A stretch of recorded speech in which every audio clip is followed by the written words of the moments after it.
اور دوسرے نمبر پہ ایک اور تقویٰ بھی ہوتا ہے جسے کلابی تقویٰ کہتے ہیں، وہ آج کل ہمارے اندر بھی آیا ہوا ہے۔ وہ کیسا ہے؟ کلاب کہتے ہیں کتے کو، کلب ان کی جمع۔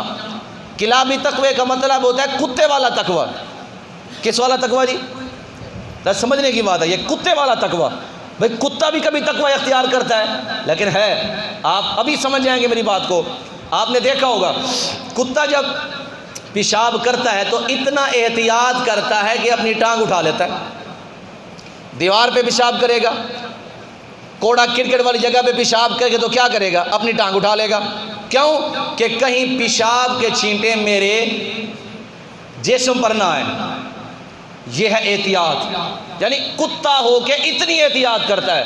لیکن وہی کتا چند لمحوں کے بعد آگے جائے گا، مردار پڑا ہوگا، گدھا مرا پڑا ہے، کتا مرا پڑا ہے، بھینس مری پڑی ہے، گائے مری پڑی ہے، مردار ہے، حرام ہے، کتا اسے چاٹے گا، کتا اس کا گوشت کھائے گا، اسے نوچے گا۔ سوال یہ پیدا ہوتا ہے ابھی چند لمحے پہلے اتنا احتیاط تھا کہ اپنے جسم پہ پیشاب کے چھینٹے برداشت نہیں تھے، ابھی چند لمحوں کے بعد اتنی بے احتیاطی ہو گئی، اتنی بے احتیاطی ہو گئی کہ مردار کھا رہا ہے۔